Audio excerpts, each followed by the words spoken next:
harder than you think. No think.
Longing is the music of our sphere.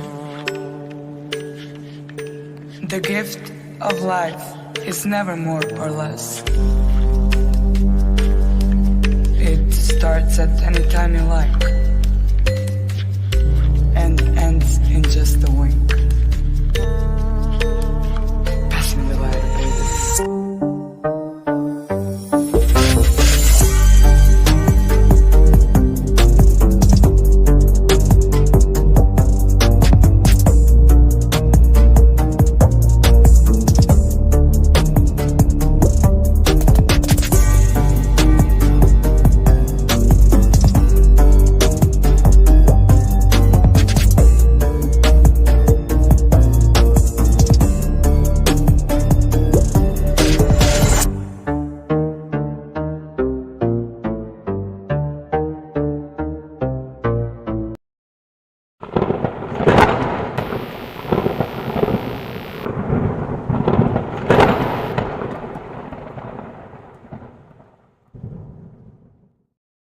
Pomare whakalofalahi atu. Welcome to the Daily Examiner. My name is Elliot Ikilei. I wanted to just jump on board, have a real quick discussion on some really important topics that have been coming up, especially recently. And I think there's some shocking elements, and there's also some parts which are actually hopeful for us. So I want to say thank you for coming in and joining me here tonight. We've got our little parts, of course, in terms of any questions that you want to have. Throw them up. Really good to see some guys already in there. Joe Sanderson, good evening. Good to see you there as well. Gordy, good to see you. Cheers, cheers, cheers. We've also got Gordy Mitchell, cool song. Oh, I wish I could say that it was mine. Kate, very good. Whakalofa atu, welcome. What's the intro music? Hey, takes me ages to source some of these things. I do love that. I'll figure out where it's from anyway, but I hunt it around anyway. Kieran's on our YouTube. Kia ora, Kieran. Good to see you there anyway. So, what happened today? Well, of course, today was quite a bit of a shock. It was something that we have been talking about a lot over the last, since I guess 2015, 14, 15, 16. 14, 15 a lot, talking about the attack of the institutions onto our children and the childhood innocence that there is. We know that it's been going on. We've been detailing what's been going on, and we've been seeing some concerning things coming out. In 2020, you had the New Zealand First Tracy Martin coming out, and she was very happy that the gender ideology that was promised by the Labour Party, that was to be implemented in 2020. Of course, as you know, The lockdowns shut down a great deal of things that included this purer form of gender ideology being delivered to your children. And then as of this year, it's just been funneling through. So if you are seeing even down to your 5 and 6 year old children, you will start seeing them have seemingly innocuous or seemingly benign sort of pictures that somehow accidentally have transgender flag colours or LGBTQIA plus flag colours. It will seem like it's just accidental, that it's beautiful colours, but in actual fact we've discovered that it's not. Anyway, what we found today was quite a shock that this came from Bob McCoskrie. We were able to confirm some of the sources around it, and what we found was, as you'd expect, absolutely shocking. I'm going to bring it up for you here. Now this is today, alright, this is today. Shocking. New Zealand sex education for 11 to 12 year old children. 11 to 12 year old children. Keep that in mind. Alright, and what we're looking at there is a New Zealand School Resources came back to a mum. She was absolutely shocked. Alright, now let's bring this up here. Alright, this is just one element of it. How is sex done? Okay, there are 5 different styles of this area going on. Genital, penis, vaginal penetration. Digital, sexually pleasuring someone with your hand, feet. So there's a fetishizing. This is the fetish about hands and feet. Fingers are digits, Latin words digitus. Right, object, inserting an object, either dildo, sex toy, one of those elements. Oral, pleasuring someone's genitals with your mouth, tongue. See, these are 11 to 12 year olds who are being given graphic sexual descriptions. And you're talking about also 11, 12 year olds who already are starting that journey of hormonal imbalances, which are natural for that body to move into adulthood. And you've got these sorts of areas here, you know, and again, anal. They go on, many different aspects to sex, physical act, all of that. And of course, something that we have seen being shoved into our schools more and more and more upon your children, even down to 7, 8 years old, is how would gay and lesbian sex work. As said above, there are 5 different classifications of sex. There are ways of satisfying your same-sex partner if you can communicate your preferences and desires and are honest about what you enjoy.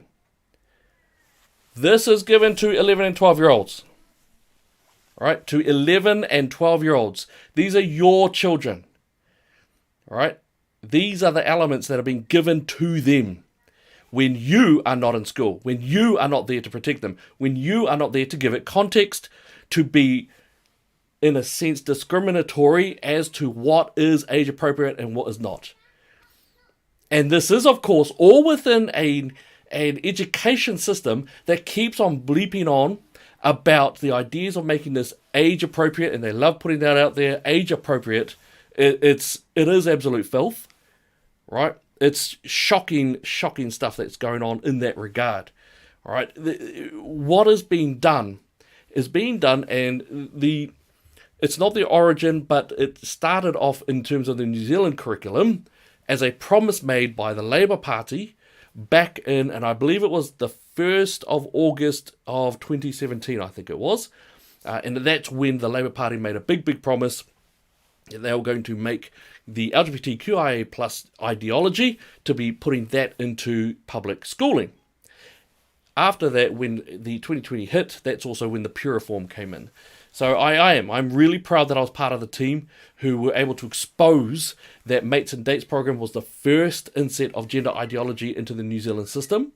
And that came out, and that was purported to be an anti-bullying program. But of course, it didn't really focus on fat, skinny, black, white. It didn't focus on any of that. It was very specific, where it strongly focused on LGBTQIA+. And then it started to engage your children into role-playing. You know, and so those kids were very highly, I suppose, arguably desensitized on one, inculcated on the other side. Right, the pure form, the one that shocked even myself and my crew, was the 2020 vision. And the 2020 vision, again, something which I do bring up from time to time, something that I want to bring up here as well is we have seen the shocking indoctrination. And I'm going to use that word indoctrination because I think we are enough down the line of the Labour Party to be able to say that it is indoctrination without it sounding like a tinfoil hat sort of job. All right, so that's where we're at, and I want to talk about more, but I can see a great deal of comments coming up.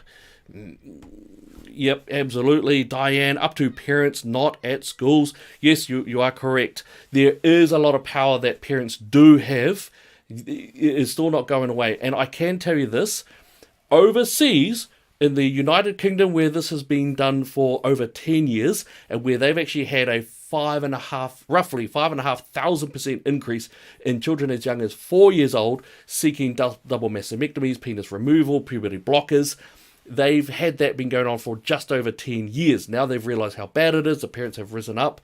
Now Tavistock Clinic has been shut down. Now there is, as we speak right now, there is just a class action lawsuit of around about 1,000 parents have been gathering together in order to sue that clinic because they have, of course, advised that puberty blockers are actually possibly swelling the brain, that it is not scientific in terms of sustainable health, that it's not, we don't know what it's doing to the kids long term or medium term, so it's really, really dangerous. All right. Kelly Humphrey has put in there, whoever has written this and approved it needs to be removed from child education. Yes, I believe so. And don't forget that this is a very strong promise made to the LGBTQIA plus community. I do apologise. You'll hear my own children in the background there. Looks like they're having a meltdown. That's why. That's why. See, that's normal. Huh? That's normal and human. In fact, I'm expecting that they might come in at any point saying, someone did this. Yes, Gordy has said, yes, my 10-year-old says that they have been having these talks at school. You're absolutely right. Look, I've been a little bit like a broken record on this. You know, one of my neighbours is a great lady. She's a cop, and you know, I would talk to her about this, and she would be a bit dismissive. And then she came to me, I think it was about a year ago, and said, okay. And she's been texting me lately as well. My child's coming home with this. Can you please tell me what's going on? What's up? Because, and by the way, the child of hers is about 7-8 years old.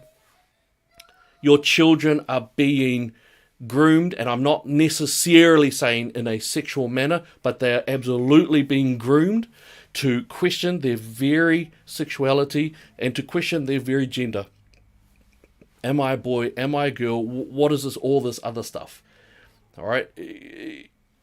And I have to say, even on the outset, it doesn't actually quite make sense, because if you're thinking, well, LGBTQIA plus, if you are in the terms of a homosexual relationship, cool, whatever, that's your buzz. What's that got to do with kids? What on earth does it have to do with children or childhood? It ain't got nothing to do with it whatsoever. So should be nose out of that. That area belongs to families. That area belongs to the parents of children, the grandparents of children, the caregivers. All right, so it's incredibly important. Brian has brought up that is insane. Yeah, absolutely. Right. Karen has gone in there. What the actual? Just no, way too young. Stand up parents, grandparents, whānau to stop. Time to stop this. Karen, you're absolutely right. And again, something I was saying just before is that we are seeing in the US and in the UK that families who are very late to the party have at least stepped up. And what is really awesome, is that they have gone into Mama Bear and Daddy Bear mode hard. I can tell you that I've been watching a great deal of clips and also having a bit of a chat with some of our people over in those areas. They are rising up, because when they have realized that it is their children, when it is your children who are being inculcated by teachers who either willingly or unknowingly are actually forcing or pushing this gender ideology and sexualization of education upon their young minds, young undeveloped minds, that they are not really their children anymore, that they're being taken by an ideology that is not of their parents' making. So you're absolutely right. It is time for the parents to stand up. And I can tell you, you've got a lot of power. You've got more power than you think. It is not a situation of, where do we put our vote, that sort of area. You've got a lot of power. And I'm going to tell you what a couple of principals have actually told me very soon about that. So Chrissy has popped in there. Who do they think they are? It's not their job or place to be teaching that to the schools. They are not the parents. That's a massive thing. Please keep that in mind. They are not the parents. And can I reiterate as well?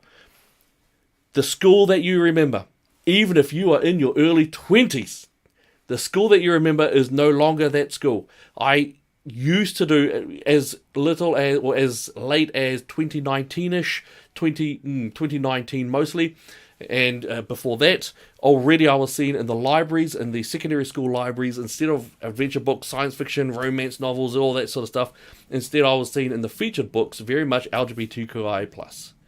Just pushed in there. If you go to Wickles, it's all in the face in there as well.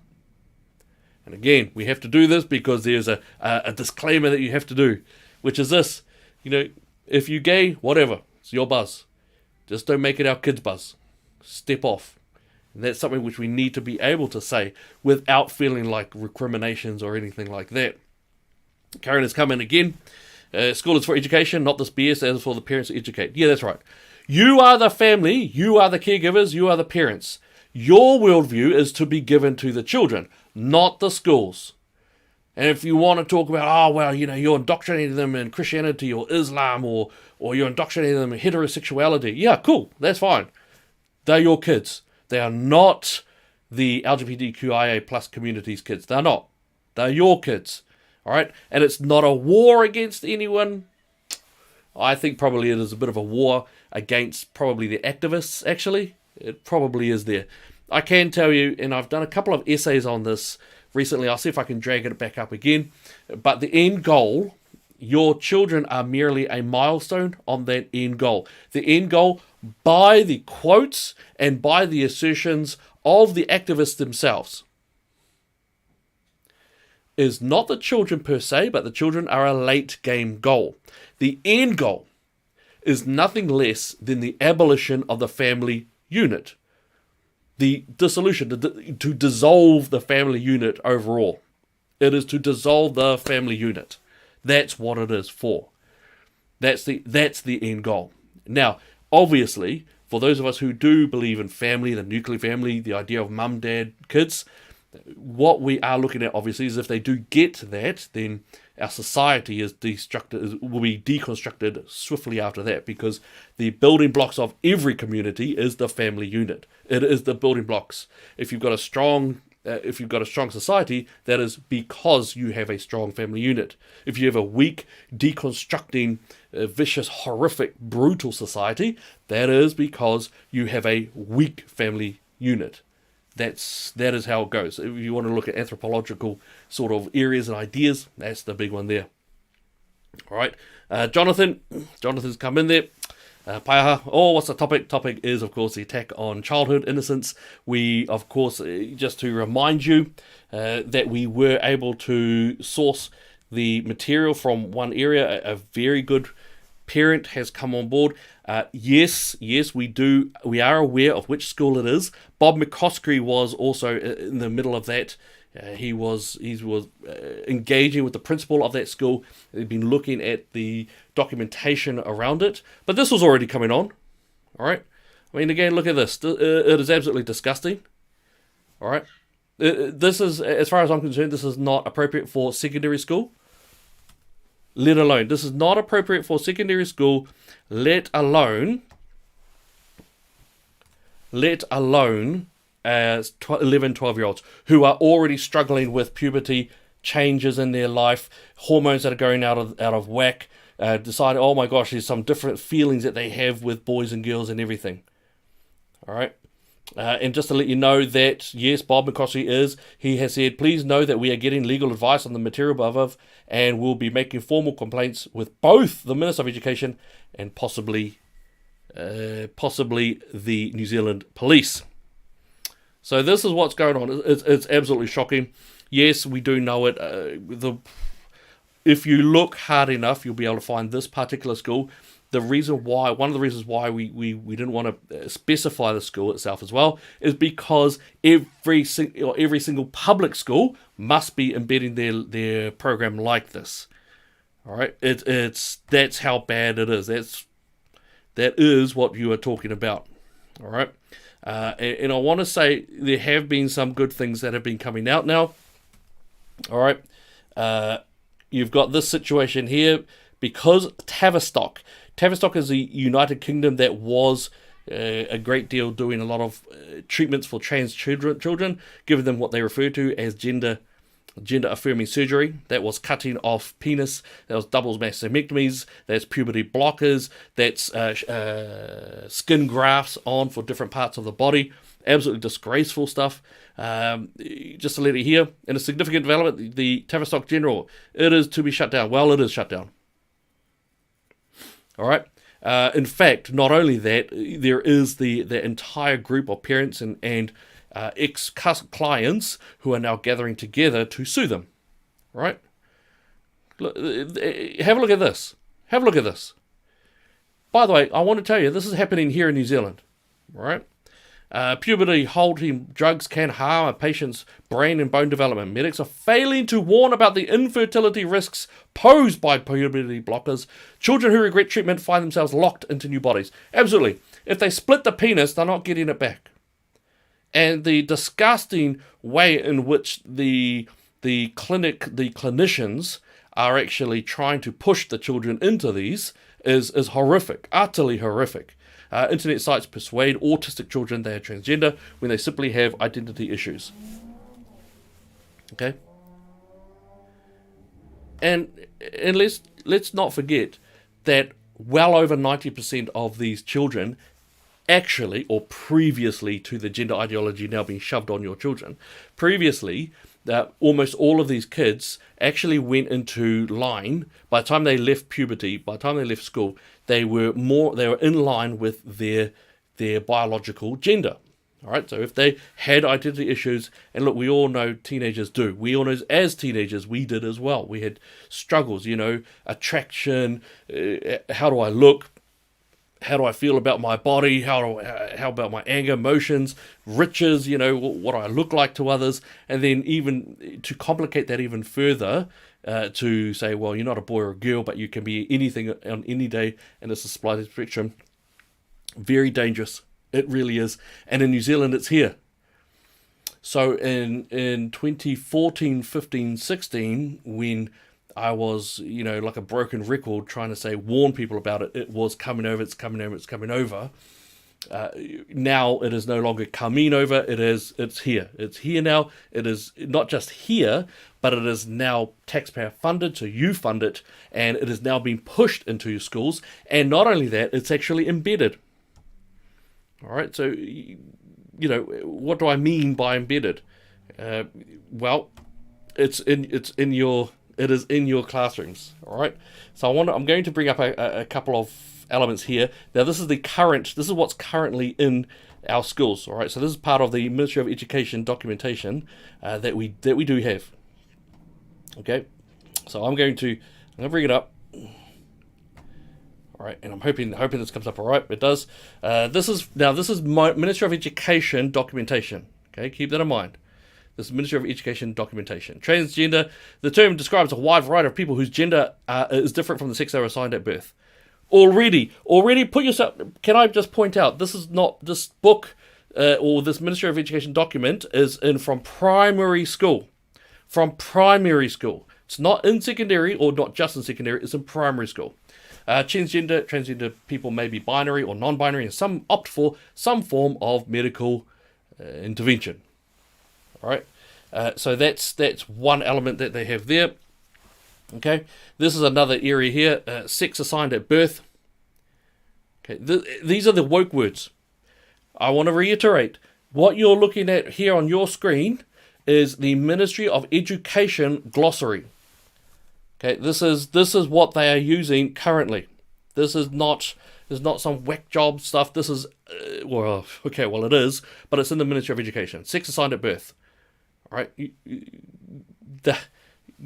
that's where they're starting to change the language, change those areas there.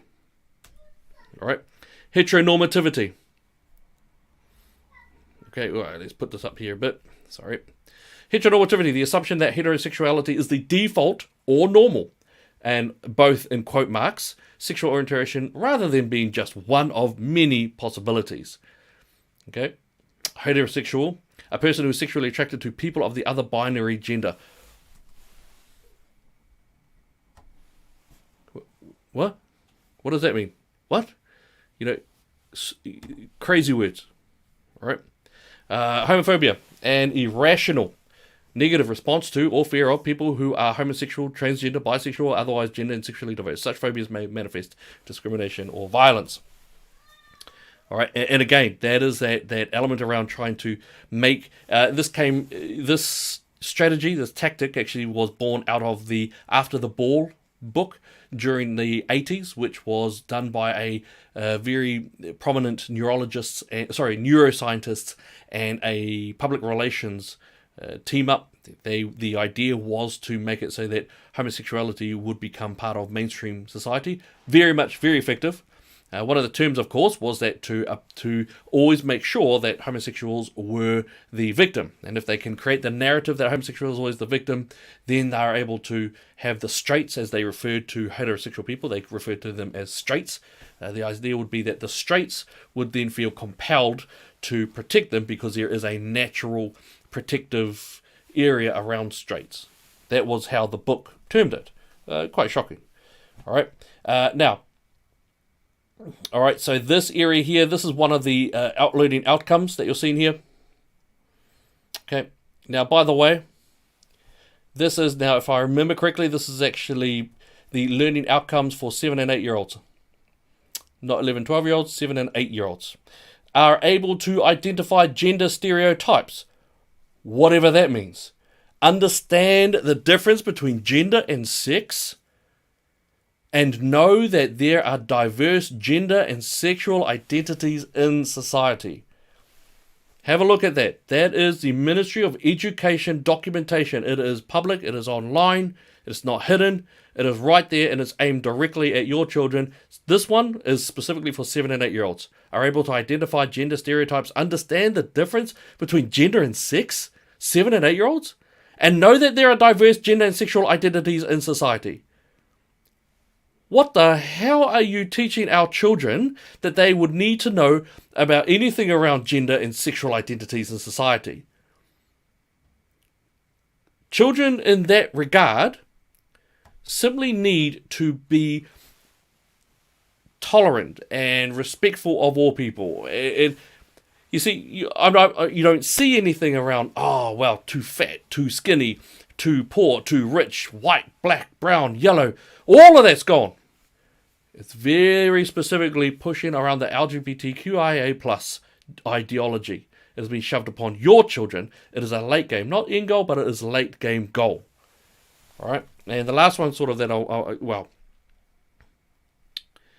able to contribute and follow guidelines that support inclusive environments in the classroom and school. That's what that also says as well. All right. Are able to contribute to and follow guidelines that support inclusive environments in the classroom and school. Do you know what's missing there? Able to disagree, able to challenge, able to confront, able to have a discourse, able to engage in free speech on it? No. Are able to contribute and follow guidelines. To follow guidelines that support inclusive, what they refer to as inclusive, environments in the classroom and school. Okay? I want to be clear about that. That's a Ministry of Education document for your children. All right, it was implemented in 2020, but it was properly implemented when the lockdowns finished, and so this year it's all gunning hard. You know, and it's absolutely disgusting. It really is. Christina, have you heard about the world? Have you heard about how the world is starting to normalize maps to be included in LGBTQ? Maps are minor attracted persons, aka pedophiles, evil. Yes, that is correct, Christina. Yes, and in actual fact, over in the US, a lot of the teachers there who have been pushing the gender ideology and have been proudly pushing it are in fact now starting to be seen to have mucked around with children, to engage in heavy child porn, to be actually found to have been sexually assaulting very, very young children. It's quite disgusting what's starting to go off there. Stuff that we were expecting anyway, to be fair. And there's this real strong push. The churches are full of pedophiles and stuff like that. Well, actually, even the journalist who was the main expert in terms of church sexual assaults upon young people and children has actually said that children are actually more at risk in a school than a church, and that was always a real fascinating one for me to hear. Lorraine has said, What is the end game? Why little children? Parents need to start fighting this. Yes, Lorraine, the children aren't the end game themselves. They are a late game. The end game, of course, is the abolition of the family unit, to dissolve the family unit itself, so that a family is nothing more than a partial caretaker until the child can choose their own gender. There is also very a very close relationship between the gender ideology and also Marxism that we see being pushed more and more in terms of New Zealand. The Labour Party, very strongly Marxist, very strongly socialist. I would argue maybe a little bit more than socialist. As I have said before, I think that New Zealand is more of a fascist society currently, and that's because we're not really socialist or communist yet. But fascism, of course, is the idea that everyone agrees with the government, or that is the sense that whatever the government is, that they believe that what they're doing is for the good of the government.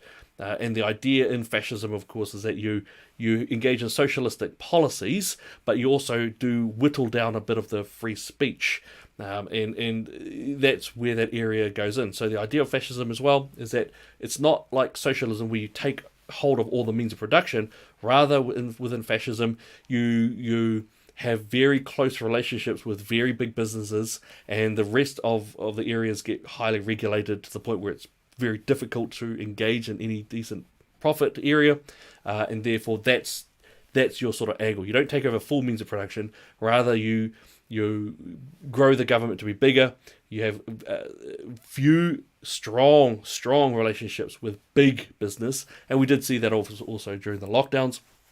And of course, you start to cut down your free speech a bit, and also there's a cultural sense that whatever you're doing has been agreed to by the populace, and perhaps that is why Miss Ardern seems sometimes confused as to why people are protesting her, why she's doing so badly in the polls, and why she's struggling politically speaking.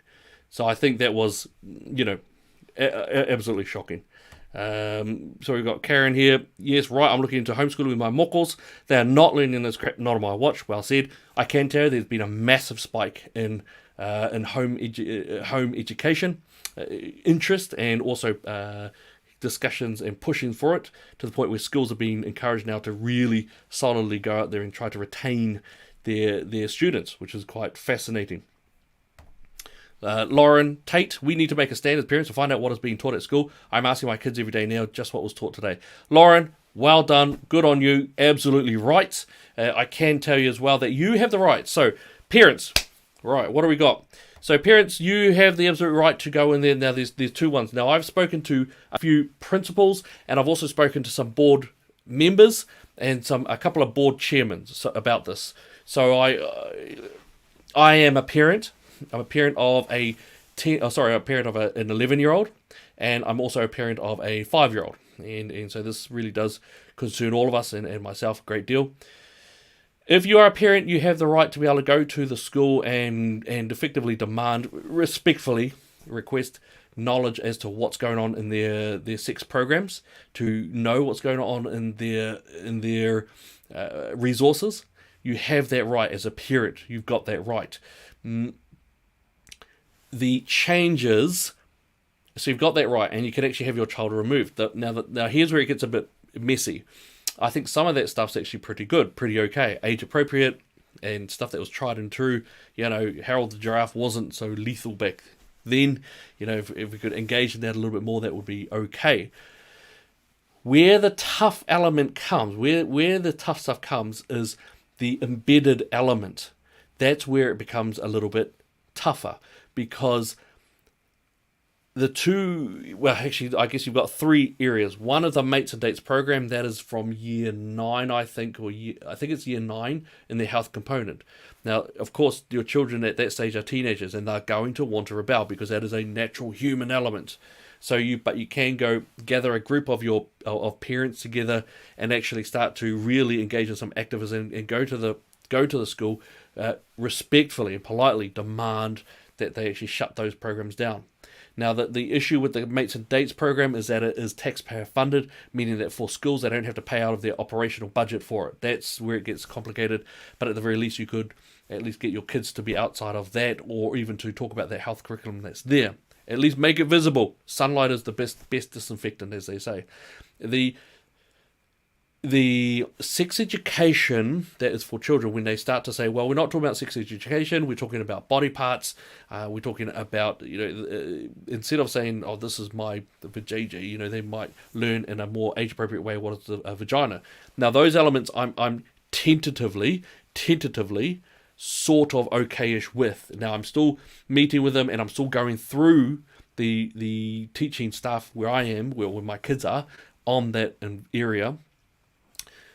But those two elements, one of those elements, Mates and Dates, is easy enough to either get rid of or not get rid of. The the sex education, even down to the very young ones, which is not dodgy, but rather it's maybe a little bit confronting, but not necessarily dodgy, that's not as bad.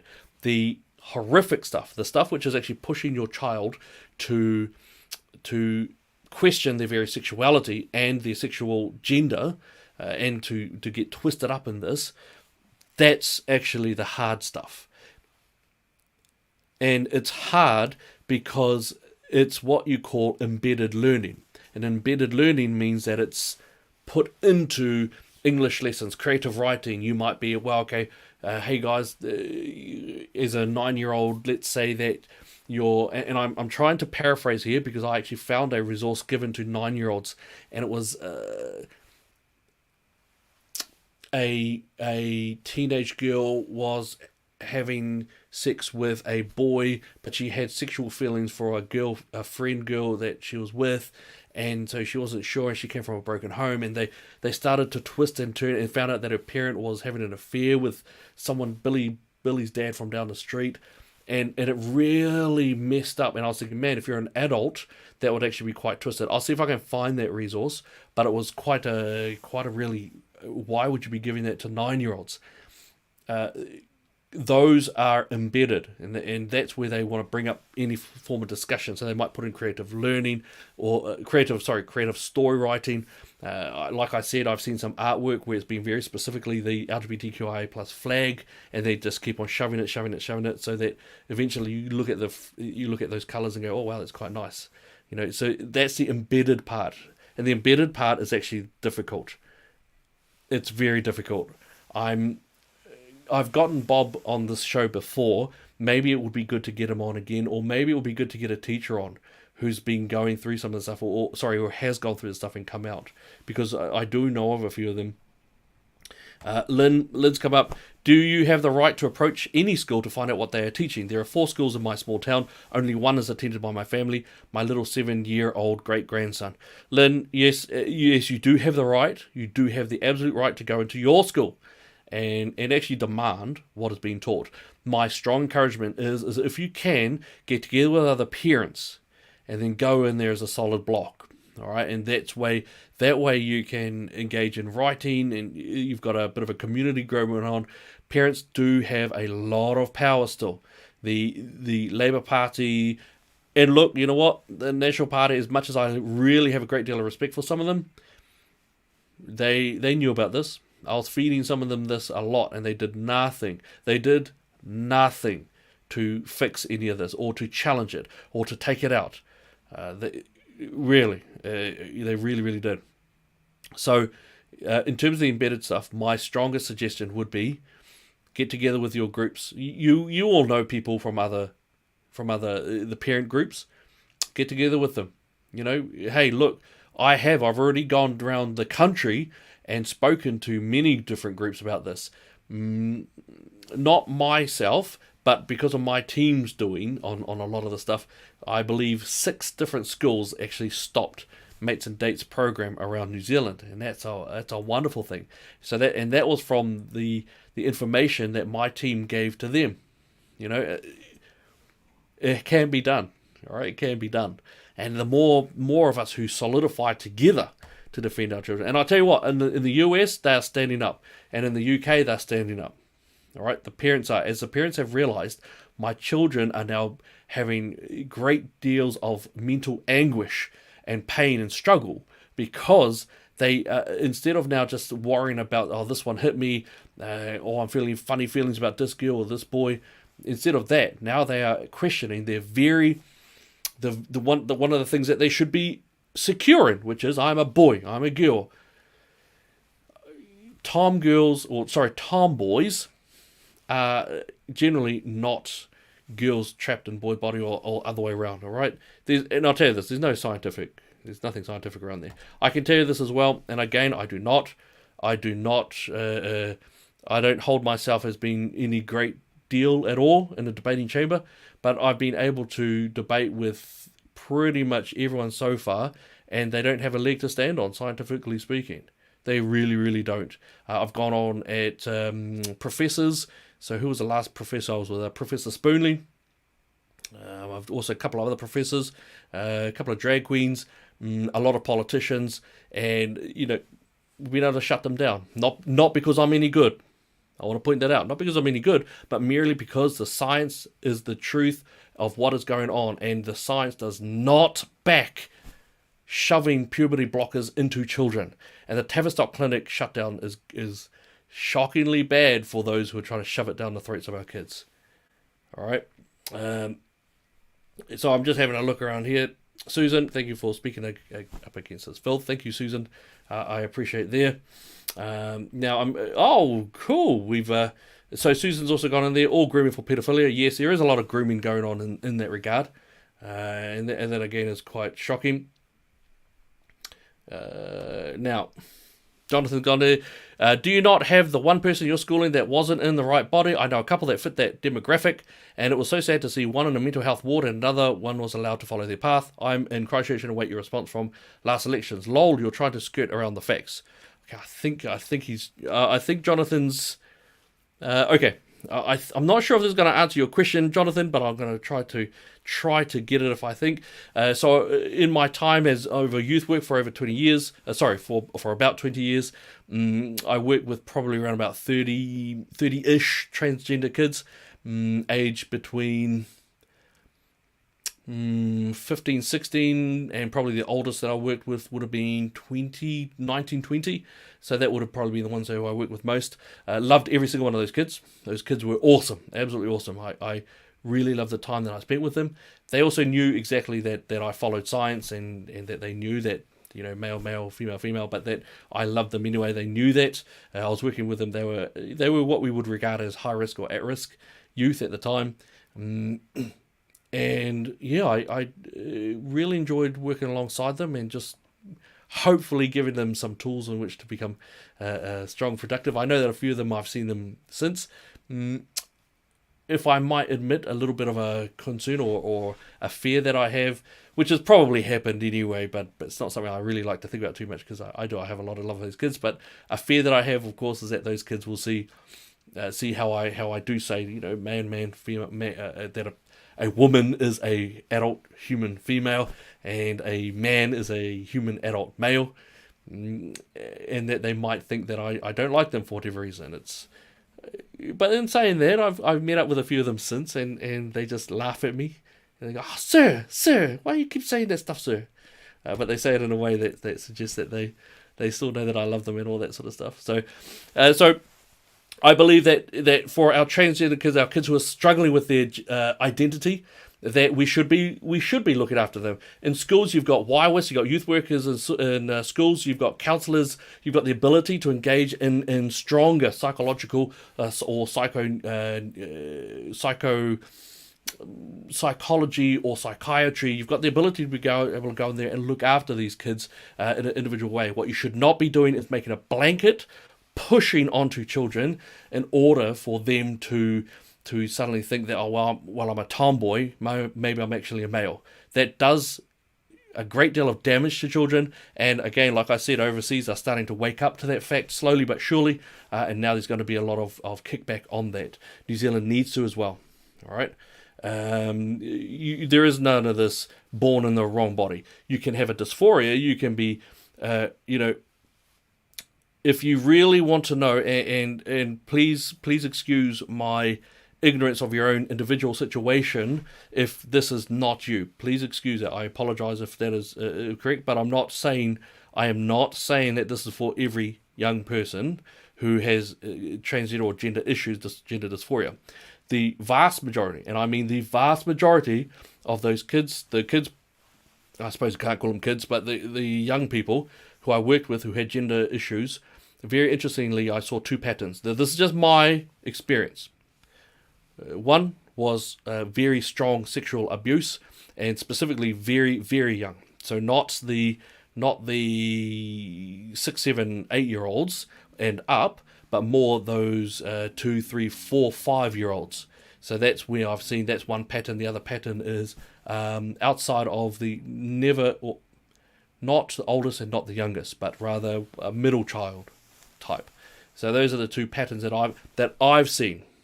That's in my own practice of when I've been engaging with them. So that's what I have seen. But the idea is you treat everyone with compassion and tolerance. What you don't do is force the society or the community or the schooling or the children to be obedient to the ideological delusion of what that is. And I think that's actually something which is really, really, really important. Pei QT has written out there, we need to speak into their lives. Our words frame the way they view themselves. Oh, well said. Well said, Uso. Well said. Let's tell our children they are loved. We are proud of them, highly favoured, and so on. Yeah, absolutely. Sharks, yeah. All right, absolutely. You've got to give you. Look, I don't know if they thought they were a flower, but one of my kids thought that they were a flower every now and then. It's cool. I don't care. But that doesn't mean that I'm going to start just watering water on them and start feeding them with some fertilizer once a month and then make sure that they're in a dry place during winter. It's idiotic. You don't obey a delusion. You assist. And one that keeps on coming up is anorexia. And anorexic who truly believes that they are fat and that they need to exercise, they need to drink more water and eat less food. And they will shrivel down to 45, 43, 40 kilograms and they'll die because of anorexia. We don't put them on a treadmill. We don't actually obey what their thought processes say they are. We don't obey that.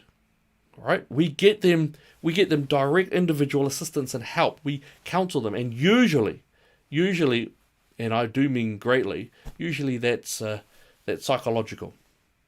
That's bringing out, giving them the ability, a safe place where they can talk about what's really gone on in their lives. And I'll tell you, I'm so grateful to the kids who I worked with, and sometimes there'll be a small group of us until like 6, 7 o'clock, 8 o'clock, 9 o'clock at night.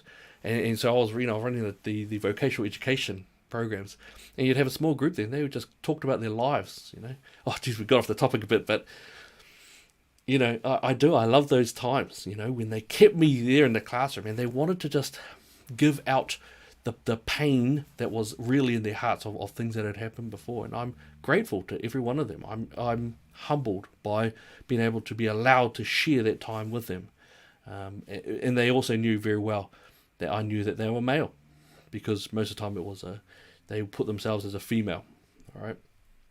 So it's absolutely, absolutely. So it's absolutely wrong what's been going on with the kids.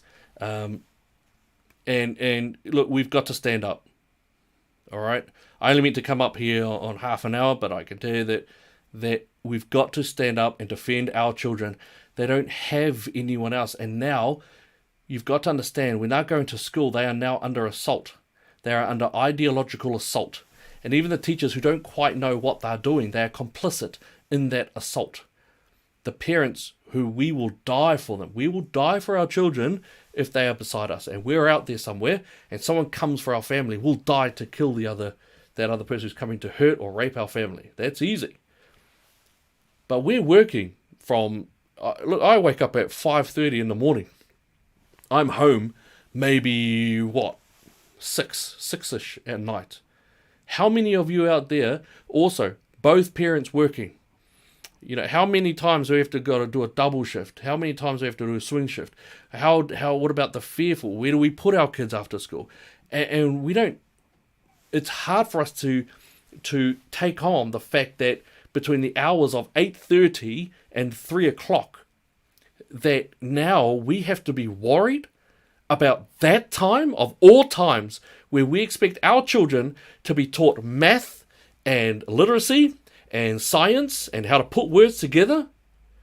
And now we have to worry about them being inculcated with an ideology that is so brutal and horrific to young people, that is pornographic in nature, that does push into pedophilia and hebephilia.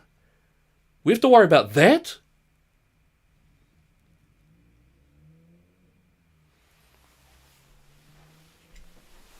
New Zealand's a progressive nation. And unfortunately, I think that progressivism has led us to some disastrous policies. You talk about the housing, the environment, the economic environment, the crime, the gang membership, the gun deaths, the shootings, across the board. Progressivism has made our lives quite miserable. I think we need to really do stand up and take action on this. Kevin's come up with one is actually quite good. When you go to sleep, always monitor what the kids are seeing. Can I just put on the youth worker hat a little bit there? If your children have a phone and they're allowed it at night, they're watching porn. Okay, I'm just going to put that out to you. All right, if they have a unit, if they have a laptop or some sort of book. Again, I've worked with heaps of kids over the last 20 years. They've got a device, they're watching porn at night. If they're sleepy and they say, it's because music, I'm listening to music. Oh, bro. No, they are not. All right. I'm not saying all the time. All right. I'm not going to go there. But most of the time it's porn. All right. And it's not the porn of the ones that, look, I'm an old guy. All right. I'm an old guy. It's not the porn that was like in a box. We used to sneak out as kids to go read it. It is quite brutal. Like I said, I do investigations and such, and it's quite horrific. I've also got a couple of friends in objectionable materials. You don't even want to think about what goes on in that environment. But your kids, they need you to protect them from themselves. And now, of course, from the ideology being put in through the schools. I know. I get it. I get how hard it is to be able to have to fight in terms of making sure that the schools are not indoctrinating your children. I get it. All right. For a couple of times during the campaign, I had to work a couple of 2 jobs. I was all over the show. All right. I get it. But I want to say, look, don't give up. All right. There's been a couple of times where I'm like, you get so angry, and there have been a couple of times where I say, bleep this, bro, outs, and just. But the children are worth it. They are our future, and you are worth it as well. Don't think just because we're all old people. Okay, we're not old, I'm not old, fair enough. But, you get me. Your parents, you've got the greatest job in the world, which is you got children there. We've got to protect them. All right. And the thing is, there's a lot of people. Look in the comment section. All right. This is just an impromptu episode that I just pumped up. Look at all of you guys already engaged in some good, strong discussion. If we gather together, we link arms together, we will be just like that Spartan Shield War. Let them come. They can't do anything. So I want to say thank you so much for all of you guys out there. Thank you so much for your discourse, your comments in the section. Absolutely wonderful. Thank you for the haters in there as well. Love it. I really do. It's really important that we do have that strong, robust discussion. So I just want to say, look, be strong. Get those links happening. Get those groups happening. If you want me to help out, I'm more than happy to see if I can get around the place where I need to. Again, 2020 I'll be around some wonderful places, but I just want to say thank you so much to every one of you guys. It's absolutely wonderful that you're on there and on board. and we want to make sure that we can support each other as much as we can. So in the meantime, God bless you. God bless New Zealand.